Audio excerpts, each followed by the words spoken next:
Lo contamos nosotras. Este podcast hace parte del proyecto Mujeres por la Memoria y el Cuidado en la Frontera Colombo-Venezolana, financiado por el Fondo Sueco de Apoyo a la Sociedad Civil Colombiana y organizado por la Fundación Corocoras.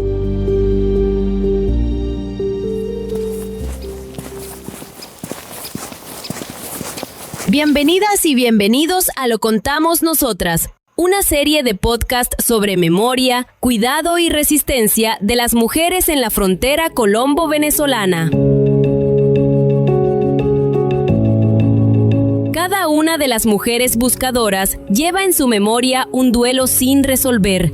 Cada una de ellas aún percibe su olor y aún siente su presencia. A pesar de la soledad y el dolor, estas mujeres se levantan, se abrazan y se apoyan mutuamente. Hoy desde Saravena nos acompaña Yolanda Montes, reconocida por su incansable labor como líder social, abogada y psicopedagoga, ganadora del Premio Franco-Alemán de Derechos Humanos Antonio Nariño en 2024 por su labor en la búsqueda de personas dadas por desaparecidas. Su vida ha estado marcada por el conflicto armado en Colombia, una realidad que le impulsó a convertirse en una defensora de los derechos humanos y en la voz de los familiares de las víctimas de desaparición forzada. En estas tierras donde el dolor de la violencia ha echado raíces profundas, un grupo de mujeres de la organización de Azofavida se levanta con una valentía que desafía la geografía del miedo. Cada una de ellas carga el peso de un duelo sin resolver, una herida que somatiza en sus cuerpos. Sus manos, curtidas por la lucha, han aprendido que los derechos no se mendigan, se exigen. La desaparición de sus hijos, padres y hermanos se ha convertido en una lucha que no solo busca cuerpos, sino que también lucha contra el silencio y la indiferencia de un país que se ha acostumbrado a ignorar su dolor. El periodo conocido como la violencia en Colombia, que abarcó aproximadamente de 1946 a 1958, fue un conflicto civil bipartidista entre el Partido Liberal y el Partido Conservador, que tuvo como detonante la muerte de Jorge Eliezer Gaitán en 1948. De las tensiones existentes crecientes entre los grupos marginalizados, campesinos y obreros, y el sistema político y social del país que los excluía sistemáticamente. La mayoría de la población de Colombia hacia mediados del siglo XX era campesina. Sin embargo, existía concentración de la tierra en manos de propietarios que no la cultivaban. El fracaso de la reforma agraria del gobierno de López Pumarejo profundizaron estas tensiones que terminaron en conflictos sociales por la tierra que ante la represión armada estatal terminaron siendo gérmenes de grupos guerrilleros. Este contexto de violencia y desarraigo es el que marcó la vida de muchas familias, incluyendo la de Yolanda Montes, quien relata haber sufrido 3 desplazamientos a causa de los hechos que marcaron esta época. Yo soy de las muchas mujeres que tuvimos que vivir la violencia en directo. Es una violencia que golpeó nuestras vidas. Precisamente mi padre era un dirigente campesino y a él le tocó la violencia de los años 50. Algo que marcó la vida de este país fue la muerte el asesinato de Jorge Eliezer Gaitán. Y desde ahí empieza una travesía terrible de estos campesinos buscando mejores condiciones de vida. Y algunos de esos campesinos ya empezaban a rebelarse contra un sistema que era injusto, que en mi caso fue lo que nos ocurrió con nuestros padres. Y producto de esta violencia nosotros sufrimos 3 desplazamientos, uno de ellos del norte de Santander, donde yo nací en un pueblo en Sardinata. Yo nací en un pueblo que se llama La Victoria, jurisdicción del municipio de Sardinata. Y de ahí nos fuimos, mi papá nos llevó a vivir en las serranías de la Sierra Nevada de Santa Marta, en las estribaciones de esta serranía. Ese es un pueblecito que se llama Chimila, Le decían la colonia agrícola de Caracolicito Chimila porque era habitada por los indios Chimila. En esa época, yo le estoy hablando de la época muy triste, de otro capítulo más de la violencia, porque fueron los bombardeos del Pato, Río Chiquito, Guayabero, Marquetalia. Inclusive este año se conmemoran los 60 años de los bombardeos del Pato. Yo tengo 68 años y cruzando las líneas del tiempo, exactamente la travesía que tuvimos que hacer yo viviendo en esta Sierra Nevada, porque muchos campesinos empezaron a desplazarse. Mi papá tenía una finquita allá en este lugar que se llama aún, existe. Eso es cerca de Fundación Magdalena. Campesinos que huían despavoridos de la violencia también ya empezaron la época de lo que se denominó los pájaros, y ellos tenían identificados plenamente las personas que no estaban de acuerdo con esta situación de violencia. Porque estos bombardeos ocasionó que irradiara el campesinado en este país. La gente empezó a ubicarse. Nosotros inicialmente ya teníamos que salir. Llegamos a Bochalema y de ahí un amigo le dijo a mi papá que en el marco de lo que se iba a llamar la reforma agraria, que era un proyecto incipiente, Carlos Lleras Restrepo aún no se había posesionado como presidente de la República, que bajo esa promesa él se hizo elegir porque había que darle tierra a los campesinos.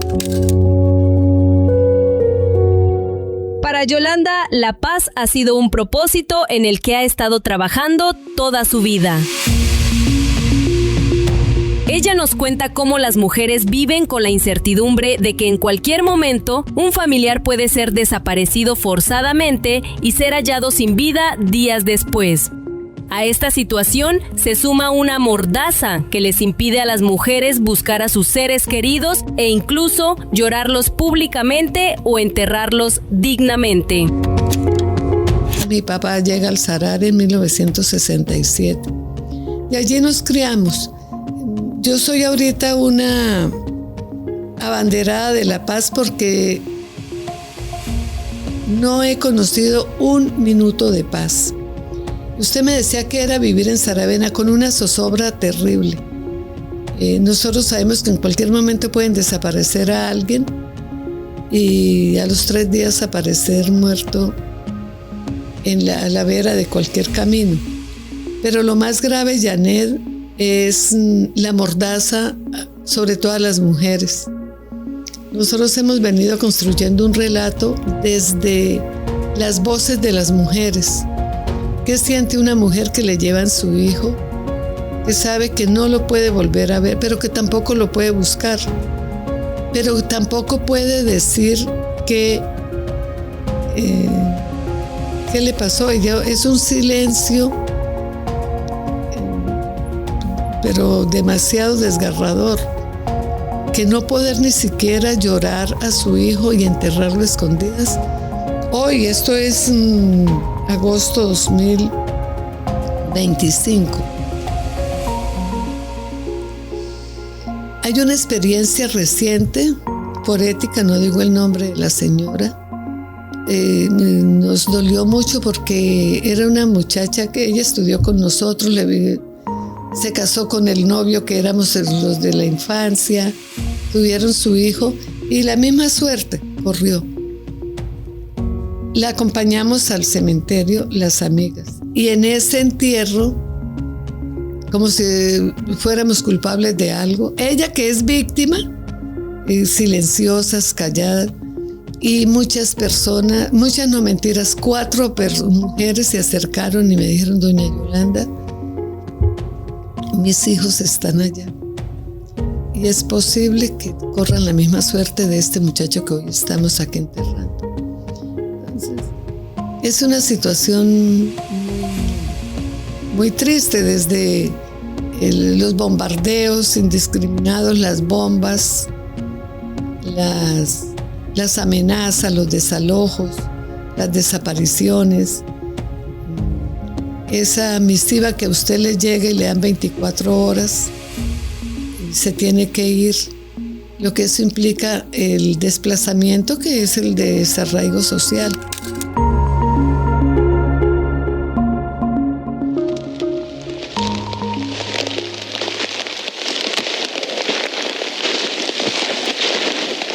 Yolanda nos relata cómo nació su propia necesidad de buscar a los desaparecidos.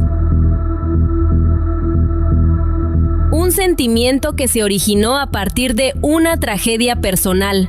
Su hermano, también líder de la Unión Patriótica, fue desaparecido forzadamente el 7 de junio de 1993 y su familia, en un acto de resistencia, lo buscó hasta encontrarlo. Esta experiencia brutal, enmarcada en el exterminio de este partido político por las fuerzas de seguridad del Estado colombiano entre 1984 y 2002, le hizo tomar conciencia de la cruda realidad del país. Nosotros somos sobrevivientes del exterminio o genocidio. Hay una discusión si es un genocidio o un exterminio de la Unión Patriótica. Yo fui fundadora de la Unión Patriótica en Saravena y fui alcaldesa allá, que fueron los acuerdos de la Uribe en 1984. En el 85 se firma un acuerdo de paz con el presidente Belisario Betancur y nosotros somos hijos de ese proceso. Mi hermano, un dirigente también de la Unión Patriótica, y lo desaparecen. Yo era consciente en esa época que nosotros no íbamos a pasar esta prueba de fuego, porque sabíamos que quienes históricamente han gobernado, los dueños de este país, no iban a aceptar un proyecto alternativo que estaba hablando precisamente de paz, y la paz tiene que ver con la reforma agraria, la redistribución equitativa de la tierra, porque algo que está muy claro en este país es que el origen del conflicto es la tierra. Es el país más desigual del mundo y estas desigualdades se originan porque la tierra, los más poderosos tienen, creo que el 99% de la tierra y un 1% tiene el resto. Además, ellos lo utilizan de manera capital rentístico. Nosotros tenemos otro concepto de la tierra, que es la producción de alimentos y fortalecimiento del medio ambiente.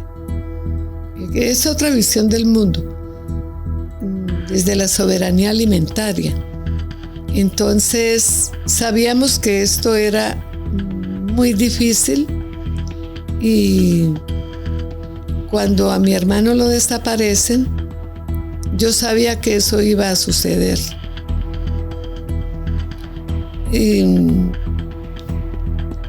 Empezamos, cuando eso le ocurre, porque nosotros a él lo sacamos de una fosa común. 5 cuerpos habían allí. La única persona que se pudo reconocer fue mi hermano, y eso que tenía media cabeza. Y los otros todos estaban decapitados. A mi hermano lo mató el ejército. Al mando de esa comisión estaba el mayor Víctor Matamoros Rodríguez, hijo del general Matamoros da Costa. Ellos andaban con un grupo de paramilitares y a él apareció en una fosa común entre Aquitania y Daitó. Cuando nosotros vimos el cuerpo destrozado de mi hermano, o en mi caso, fui consciente de la realidad de este país. Dije, esto es más grave. Bueno, se hicieron los funerales, y afortunadamente por la valentía de mi mamá y de una familia que tenía, pues nosotros nos hemos criado en un ambiente de que hay que luchar, porque eso dignifica al ser humano. Y también somos en el ejercicio de los derechos humanos, que los derechos no son un regalo que a nosotros nos han dado, son derechos que inclusive esa constitución política de Colombia nos tocó también con firmeza en la Asamblea Nacional Constituyente que se convoca y empezar a decir qué quiere este país.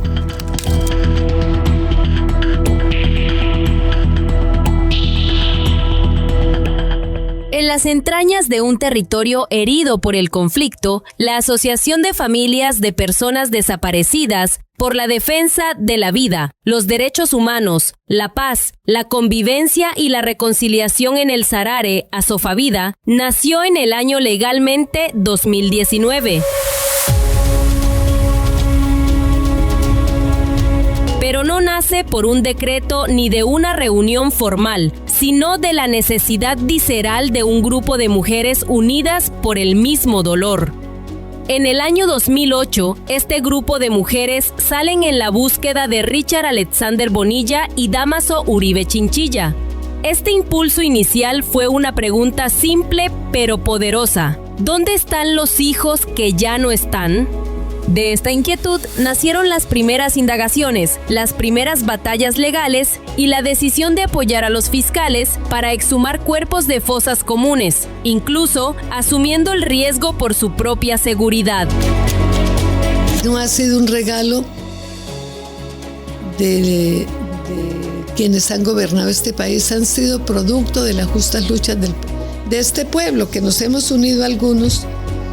Y los derechos no se mendigan, se exigen o se arrebatan, aprendimos nosotros en la Declaración Universal de los Derechos Humanos.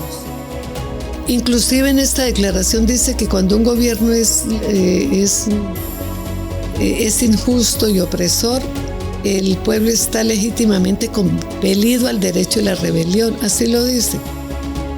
Y eso ha sido un postulado en mi familia, también en la otra familia que conformé ya como persona que se organiza. Es en un matrimonio que tiene hijos y es lo mismo que hay que decirle a los hijos. Y empezamos la búsqueda. Nosotros tenemos una particularidad, que todas las mujeres que hoy hacemos parte de ese gran proyecto humano de búsqueda que se llama Asofavida, tuvimos la fortuna de conocernos en la infancia, estudiar juntas y conocer nuestros hijos. Y fue así que empezamos a indagar por la suerte de algunos muchachos que ya no estaban. Y empezamos a averiguar dónde estarán, qué habrá pasado. Nos encontramos con el hijo de una señora que no estaba, y ese fue la primera persona que aparece inhumado en una fosa común en Puerto Rondón.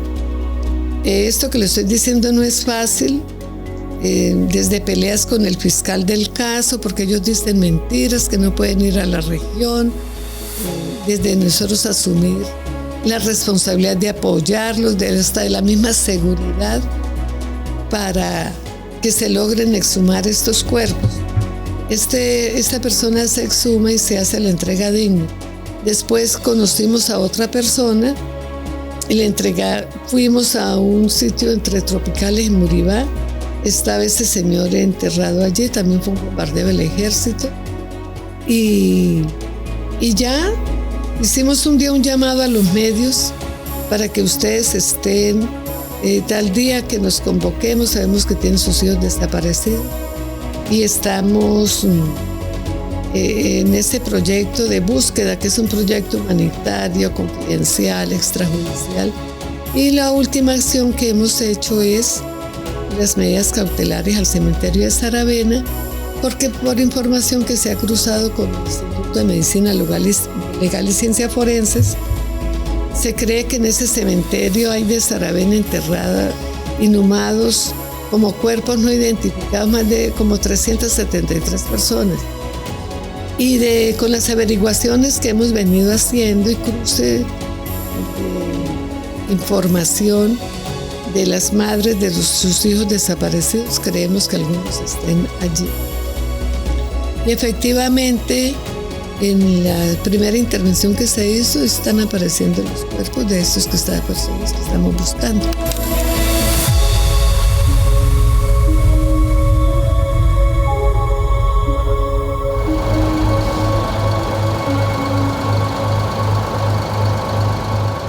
El vacío de la pérdida por desaparición no tiene final. Es una herida que sangra sin cesar. Es un duelo permanente. Es una ausencia que niega la posibilidad de un adiós. No hay cuerpo que enterrar, no hay tumba que visitar, solo un espacio vacío en la memoria y en el hogar. La desaparición forzada, primero, decir que es un delito de lesa humanidad. Es un delito pluriofensivo. Este delito no prescribe nunca. Es un delito continuado y deja muchas heridas abiertas porque es un duelo sin resolver. La desaparición forzada tiene 3 connotaciones muy graves. Primero, porque se niega el hecho. Usted le pregunta a una persona, pero es que lo vieron acá. Él pasó con la atarraya, él estaba pescando acá. Todo el mundo niega el hecho. Además de negar el hecho, el cuerpo se oculta. Este cuerpo o se tira al río, como ha sucedido efectivamente en el río Catatumbo, la masacre de la Gabarra, que estamos documentando casos de muchachos de Saravena, jóvenes, víctimas sin ninguna oportunidad, que fueron a recolectar hoja de coca, que a muy temprana edad asumían la jefatura de un hogar y ayudaban a su familia. Fue la masacre de la Gabarra. Estos cuerpos fueron arrojados al río Catatumbo. Las madres de estos niños saben que nunca estos cuerpos se van a entregar. Salvo ahorita que está pendiente la audiencia con Mancuso, porque él tiene una deuda pendiente con estas mujeres, porque él fue uno de los artífices de esa masacre tan violenta, tan inhumana, tan degradante, tan despiadada, tirarlo al río Catatumbo.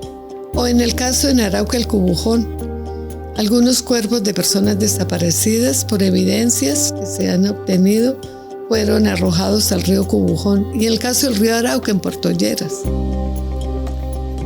tenemos evidencias que allí los...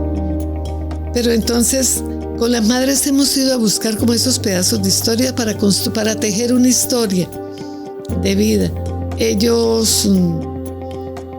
Las madres de estos muchachos, todos los días los esperan, los recuerdan.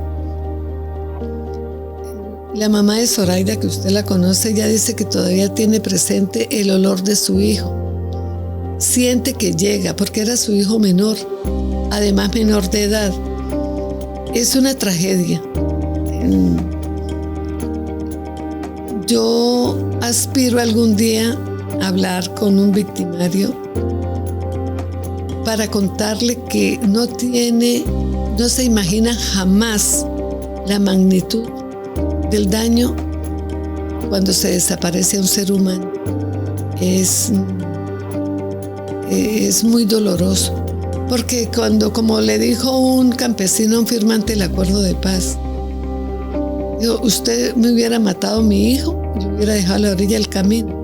Yo lo hubiera recogido y lo hubiera cristiano en sepultura, pero usted ordenó tirarlo al río Arauca. En mi presencia se lo dijo.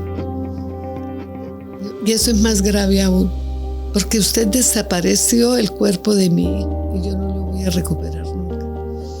Esas historias son muy conmovedoras. La persistencia de este conflicto, ya que estamos levantándole la piel al territorio para mirar realmente la verdad. Nosotros tenemos derecho a saber la verdad, qué pasó con nuestros seres queridos desaparecidos. En esta búsqueda es decirles: no lo hagan. Si ustedes creen que la pena capital se merece esta persona por este daño que le ocasionó a la humanidad, pero denle la posibilidad a las mamás de hacerle su entierro digno.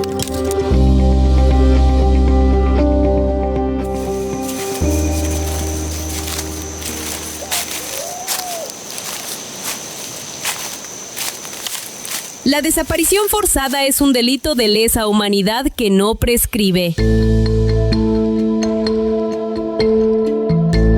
Yolanda describe este delito como un duelo sin resolver y una herida que duele todos los días. La desaparición niega el hecho, oculta el cuerpo y deja a las madres en una espera y una angustia constantes. Para las mujeres, la desaparición de un ser querido tiene graves impactos en la salud mental y física. Muchas de ellas somatizan el dolor y experimentan un sentimiento de culpa, reprochándose por no haber hecho algo diferente antes de la desaparición de su familiar. Terminan solas, con la autoestima baja y a menudo asumiendo la crianza de los hijos sobrevivientes de los familiares desaparecidos. Los impactos en los... Claro, estas madres, usted las mira, todas, ellas somatizan. Porque eso se somatiza. La salud física está directamente vinculada a la salud mental. Porque también, Janet, en estos duelos en el laboral hay un sentimiento de culpa. Que mi hijo ese día yo no me despedí, que se fue bravo conmigo, que yo lo regañé, que yo no le compré la camiseta, que el tanto que... Ellas viven todo el tiempo haciéndose reclamos a sí mismas. Que mi chinito yo nunca le di, que no le celebré el cumpleaños, que saliendo del colegio no le compré la barquilla que él quería. Eso es algo que lo agobia. Es una herida abierta que sangra todos los días. Eso afecta el cuerpo totalmente. Las mujeres terminan solas, tristes, refundidas, la autoestima bajita. Y además súmenle que la mayoría de estas mujeres a esta edad avanzada y con esas limitaciones económicas están asumiendo los nietos. Hacer una reunión en Asofavida es enriquecedor porque realmente ahí se exalta la vida. Los hijos de los que ya no están son es como una gotica de agua en el desierto. Ellos nutren la existencia de estas madres con la presencia de estos hijos. Los cuidan y con un afecto y una ternura indescriptible. Entonces, esta es una situación realmente... Porque ellas no tienen la posibilidad de tener un acompañamiento. Porque para el Estado ya no existe. Aquí ustedes lo saben muy bien. En estos días estamos enterrando a alguien. Hay entierros de primera y de segunda. Para estas mujeres que le han hecho tanto daño, que hay una deuda histórica con ellas, impagable.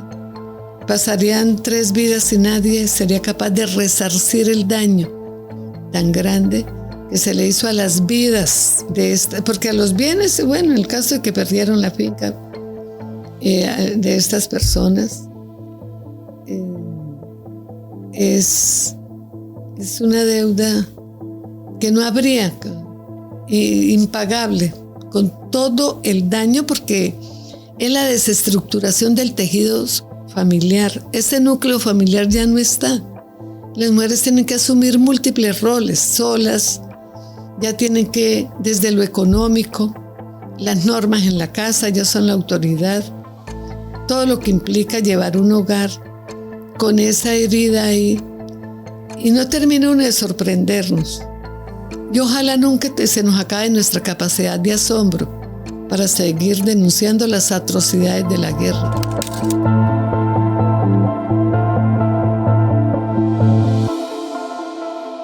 Yolanda menciona que el gran reto de la búsqueda es que no haya impunidad y que las familias se animen a denunciar la desaparición forzada de sus seres queridos. También resalta que el mayor desafío es transmitir esta verdad a las nuevas generaciones a través de una campaña pedagógica que muestre el dolor de las víctimas para que no se vuelva a repetir. Pues los retos es la búsqueda, saber la verdad, y convencer a la familia de que hay que denunciar. El gran reto para nosotros es que esto no quede impune. En lo que a mí concierne, estas personas ya están siendo acreditadas ante la JEP, la mayoría todas, Hemos presentado presentamos dos informes a la Comisión de Esclarecimiento de la Verdad, uno a la Justicia Especial para la Paz y hicimos las solicitudes de acreditación de estas víctimas. La mayoría, todos ellos ya están siendo acreditados, en el caso de mi hermano también. Y estamos en el proceso de la muerte presunta por desaparición forzada en los dos juzgados de familia de Saravena. En estos días ya nos están llegando los registros civiles. Eso es muy demorado, ya no es un proceso, es demoradísimo, como todo lo del pueblo, sentarse a esperar. El día que ustedes hicieron la entrega del informe aquí en Arauca con el padre Francisco de Ruth, le decíamos que la paciencia es la virtud de los sabios, y por eso somos sabias, porque hemos aprendido, tenemos la virtud de la paciencia, sentarnos a esperar. Pero el reto más grande es contar esto a las nuevas generaciones. Estamos haciendo una campaña pedagógica en las instituciones educativas de los 4 municipios de este departamento. Pero a mí lo que más, yo estaba un poco escéptica.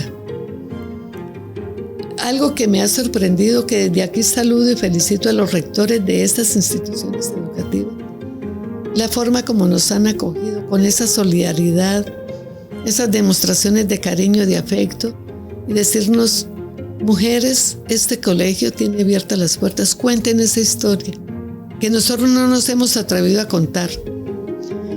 Pero yo no entiendo por qué la gente se resiste a seguir ocultando una verdad que es inocultable, porque son demasiadas, que no es uno ni dos, son miles de personas. Para el caso de la desaparición forzada en Arauca, 2.700 casos. Creo que ahorita, el último informe, el primer informe, creo que ahorita hay más de 3.000 ya registrados.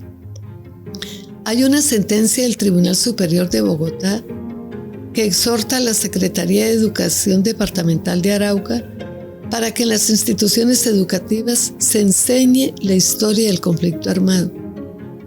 ¿Qué pasó? ¿Qué es el conflicto armado? Y sobre todo las consecuencias psicológicas, emocionales, sociales, políticas, culturales, ambientales. ¿Cómo está el territorio? ¿Cómo esa semblanza del territorio cuando nosotros llegamos con esa alegría? ¿Y cómo está el territorio triste, deprimido? Todo. Como para empezar de nuevo, pues el gran reto es contar esta verdad que estamos descubriendo, y hay que hacerlo.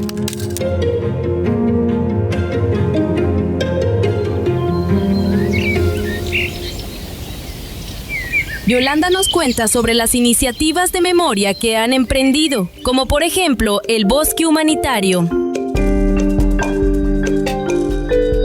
Este proyecto, que nació de una minga, consistió en recuperar un terreno para sembrar más de 110 árboles en memoria de sus seres queridos.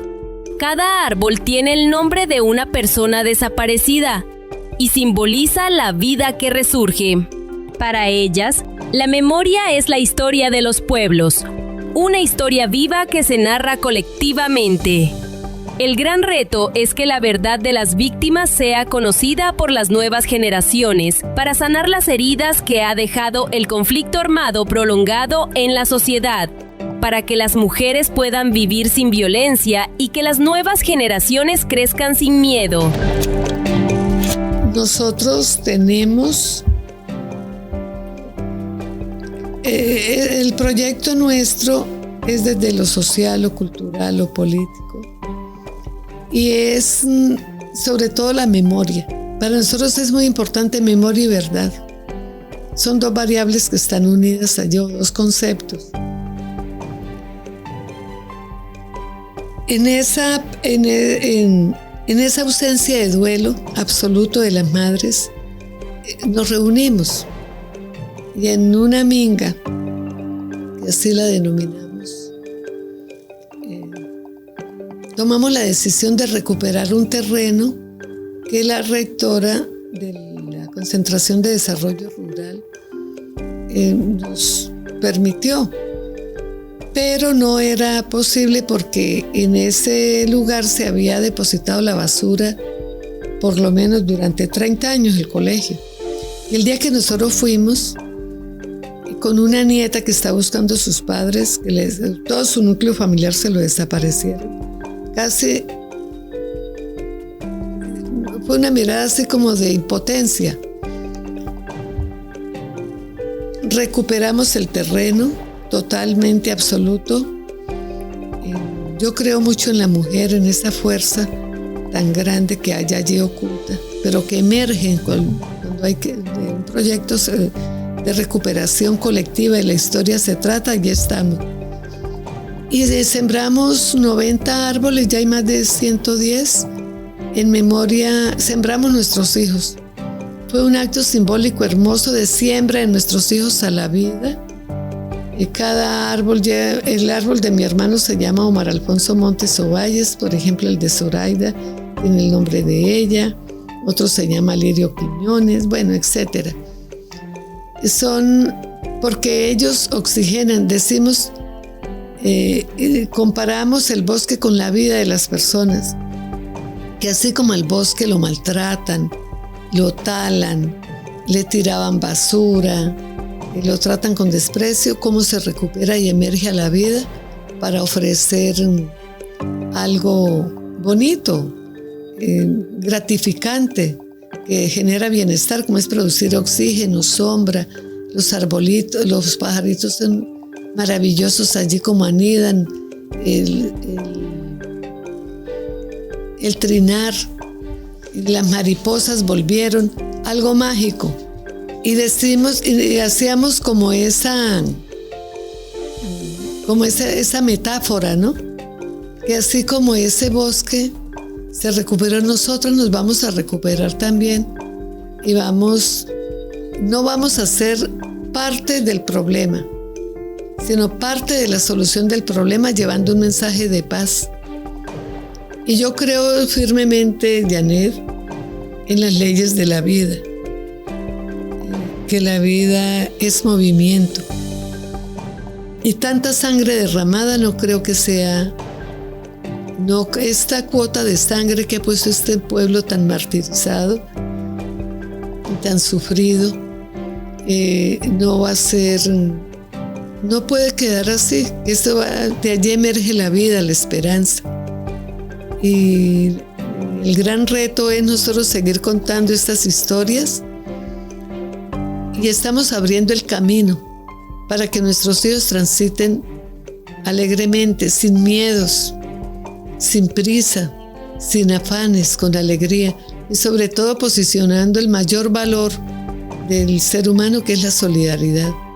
Que todos nos podamos mirar como hermanos y en un gran abrazo fraternal y solidario le digamos sí a la vida. Nuestro proyecto es un proyecto biófilo,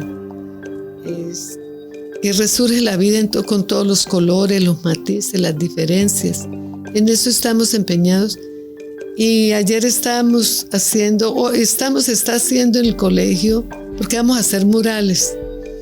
Esta historia la queremos contar a través del muralismo, porque el arte ha sido el instrumento pedagógico por excelencia para contar todas estas realidades que hoy oprimen a este pueblo araucano, que no se lo merece.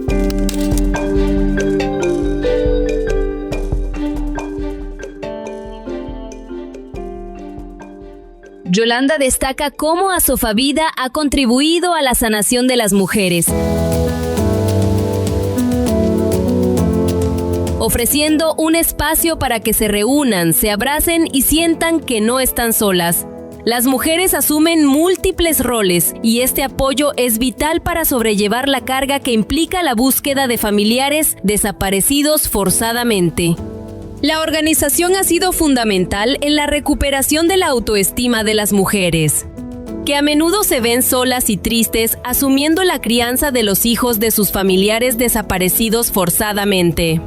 Muchos de ellos son sus nietos, y el éxito de los nietos, como el que estudia medicina o dietética y nutrición, se convierte en un triunfo de la vida para las madres y abuelas. dándoles una razón para seguir adelante. Hay historias hermosísimas, Janet, pero maravillosas con los nietos. El nieto de una víctima hoy es un estudiante distinguido en medicina en la universidad, en la UIS. Para nosotros es el triunfo de la vida. Un muchacho humilde que estudiar en la UIS, ¿no? Porque los mejores colegios preparan a la gente para la prueba del ICFES. Y los mejores ICFES son los colegios de mayor prestigio. Y que este muchacho, que sea hoy becado de Ecopetrol, esa madre apostándole a la vida de su nieto, ahí con él, el mejor bachiller, y llegar a una universidad. La semana pasada empezó el 6º semestre. Él va a estudiar oncología, se va a especializar. Y que tengamos otro muchacho estudiando dietética y nutrición en la UIS. Es para las madres, es volver a reunirnos, volver a sentir, abrazarnos, sentir que no todo está perdido, que es posible, como dijo el García Márquez al final de su obra de 100 años de soledad, que lo inmortalizó. Ojalá, nosotros estamos seguras de que podamos tener otra oportunidad en la tierra que no tuvo la estirpe desgraciada del coronel Aureliano Buendía. Porque nosotros decimos que los aurelianos son los hijos de estas mujeres despedazados por la guerra, pero sus nietos y ellas están ahí, se levantan con alegría. Ya saben que no están solas, que tienen manos y voces que se levantan para apoyarlas y protegerlas.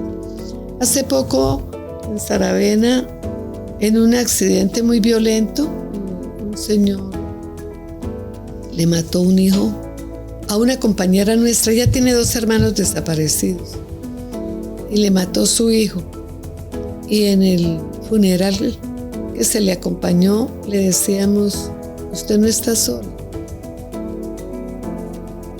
Sabemos que la vida es muy injusta con algunas personas, que se ensaña, pero ella sabe que no está sola, que tiene un grupo nutrido de hermanas que la quieren, que la apoyan, que la protegen, que están pendientes. En su cotidianidad, que nos cuidamos, que a veces no nos vemos qué pasó con tal persona, que estamos ahí pendientes.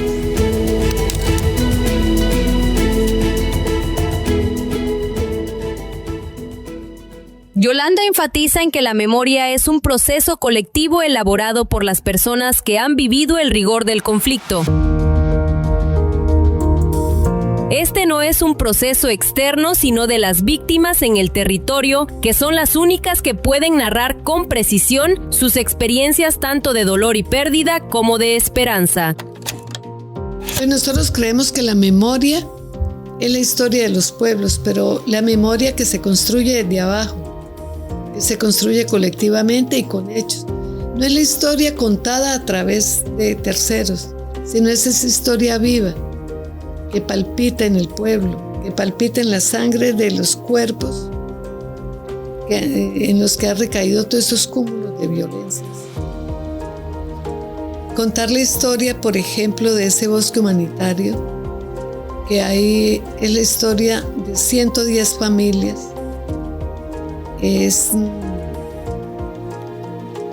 Primero, creemos que es un insumo para la academia, el conocimiento. Que cualquier estudiante de antropología, de sociología, puede ser su proyecto de grado, su tesis doctoral. Contar qué representa desde lo psicológico, desde lo simbólico. Porque es como se han ido construyendo otros elementos que nos construyen la vida. Estas simbologías que están allí, que nos representan, el nombre de quienes ya no están, qué hacían, el libro de la memoria. Nosotros hemos hecho en talleres de cartografía social, de reconocernos en el territorio. ¿Qué significa el territorio? El río, donde el hijo iba a pescar, que nos dio de comer tanto tiempo. La labranza. ¿Qué significa, por ejemplo, la plaza de mercado, donde mi hijo todos los días madrugaba y me ayudaba a disponer las verduras para vender? Estos sitios que son tan importantes, cómo construyen la memoria colectiva de un territorio. Y ya no es el texto de Norma y Santillana, en eso hemos estado siendo, pues yo soy psicopedagoga, especialista me he dedicado toda la vida, me dediqué en una época a estudiar sobre educación, porque soy egresada de una universidad que en su época, yo creo que aún, pero en esa época era la universidad, la UIS, fui docente allí mucho tiempo. Entonces ellos nos enseñaron esas otras gramáticas, las gramáticas del lenguaje del cuerpo, de la voz de las personas, de la poesía que nos dice. Nuestro poema es hermosísimo, porque Zoraida en este poema, ella cuenta la historia de las mujeres, de eso que a ella le pasó, ¿sí? Como el poema plasma una historia, que al final dice, cuando creí que los habíamos dicho todo, una mujer dice, ¿qué se siente cuando te vulneran tus derechos? Leer ese poema es contar esa historia. O en la canción de los desaparecidos nuestra, que cuenta cómo ese desaparecido un día madrugó a coger cacao con su tío. Es recuperar esa memoria que está oculta y que llena de significados la vida de la gente, que recupere el campesino en su dimensión humana y económica, que es el trabajo. Y también hacemos poemas a las manos. Somos unas enamoradas de la vida. Por eso nos aferramos a ella y por eso nos duele tanto cuando la vida no está. Pero cuando la vida se va y no dice adiós, que es porque nosotros hemos muchos duelos. Mi hijo murió en mis brazos, pero por una enfermedad terminal, y yo le dije adiós, le dije que lo quería, le vi su rostro, le toqué sus manos, lloré. Pero mi mamá, que nunca tuvo esa experiencia con su hijo menor, ella le dolió mucho la ropa que tenía ese día que es que son tantas preguntas, y por eso nosotros de esto hemos hecho un canto, una alabanza a la vida. Es sentir con el cuerpo, sentir con las entrañas. Para nosotros esto es visceral. Creo que por eso en el territorio nos hemos ido ganando un espacio. Y hemos ido en medio de tanta violencia, hemos ido posicionando un relato de humildad, de confianza, de esperanza. Cuando nosotros hicimos la primer conmemoración del 30 de septiembre, que se conmemora el Día del Desaparecido, una obra de teatro, y no se imagina los impactos, la gente todo llorando, porque nosotros en esa obra de teatro de 45 minutos contamos la historia de la desaparición, contamos la historia de la violencia en Arauca, de los desaparecidos, de los 6.402 ejecutados extrajudicialmente, de policía que avasalla, del pueblo cuando tiene la bomba. Ahí lo contamos. Eso fue tan impactante. Y nos decían quienes estuvieron ahí presentes, ¿ustedes cómo hacen para construirse humanamente? Hablando. En estos ejercicios que hemos hecho de cartografía social, hemos reconfigurado el territorio e hicimos el mapa de la desaparición forzada, pero también en esos ejercicios de memoria, el cuaderno de la memoria. Por ejemplo, cuando yo estaba haciendo el de mi hermano, con mi familia, la canción preferida de mi hermano era un joropo de Reinaldo Armas, él lo cantaba todo el tiempo, que es una canción muy sentida, que en alguna parte dice, no se preocupe por mí, bueno, algo así, es que es muy linda. lo que la comida, todo lo que él hacía, y es la foto.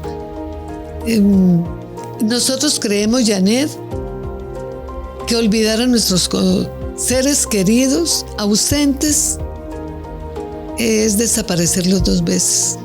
Borrarlos de la memoria es lo peor que le pueda pasar a un ser humano desaparecido, porque ellos son los ausentes siempre presentes en nuestra memoria, y ellos son un motivo para luchar por la justicia, la verdad, la reconciliación y la paz en este territorio. Yo sé que lo vamos a lograr, pero es con el concurso de las mujeres.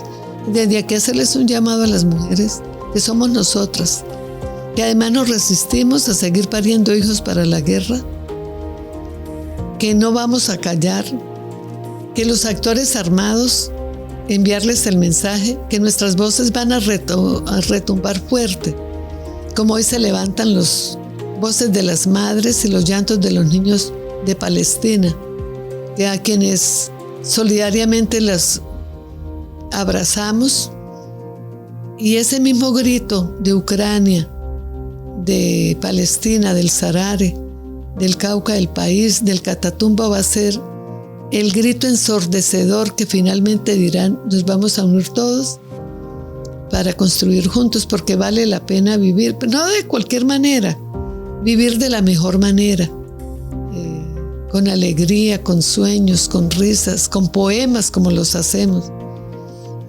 con abrazos. En un departamento con tanta violencia, emerge como el ave fénix de las cenizas, emerge para cantarle a la vida, y eso es lo que estamos haciendo.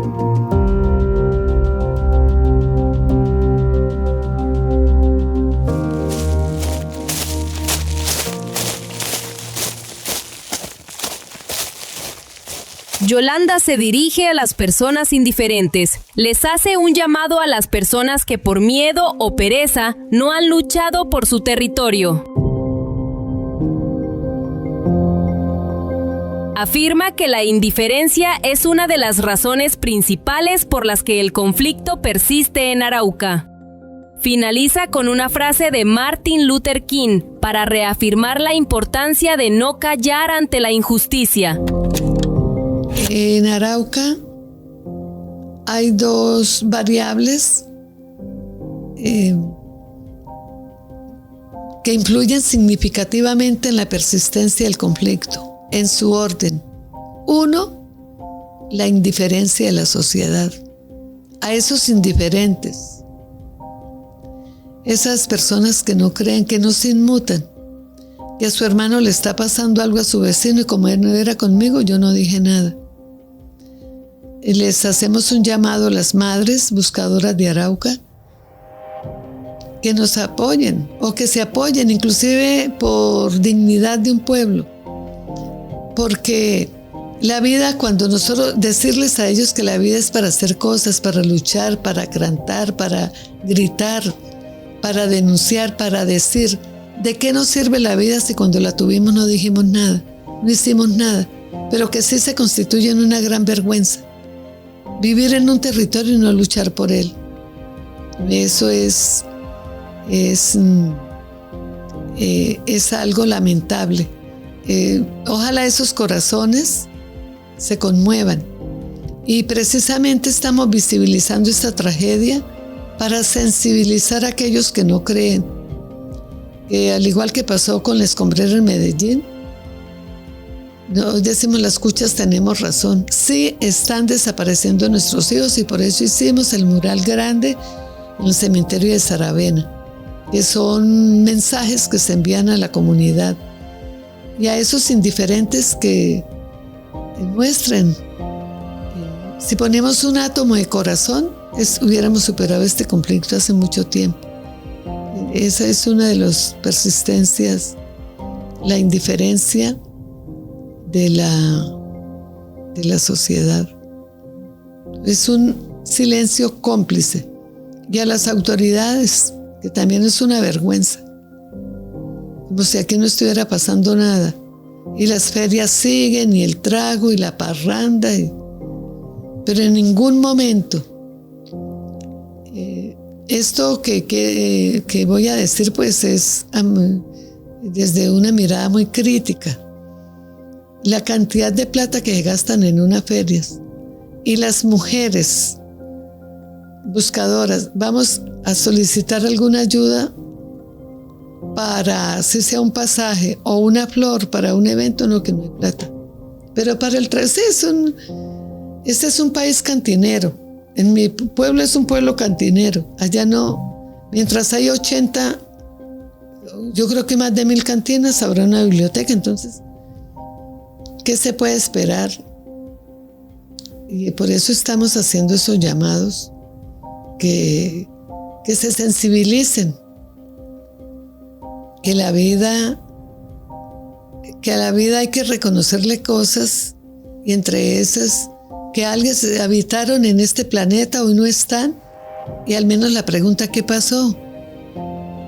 O por lo menos que no desdibujen el trabajo, o el trabajo no, porque para mí no es un trabajo, para mí es una opción de vida, y con las mujeres lo hemos comprendido así, pero la indiferencia es algo. Alguien decía, creo que era Martin Luther King, él internacionalizó una frase que hoy más que nunca cobra vigencia. Él decía: no me aterra tanto la maldad de los malos, sino el silencio de los buenos.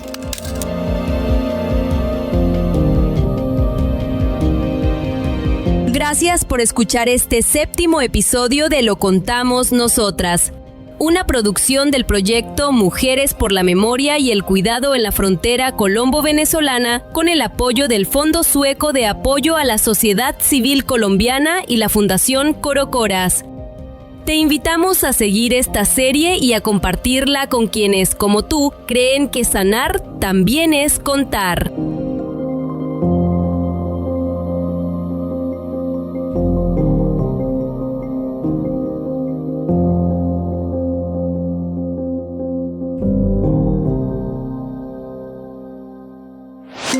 Lo contamos nosotras.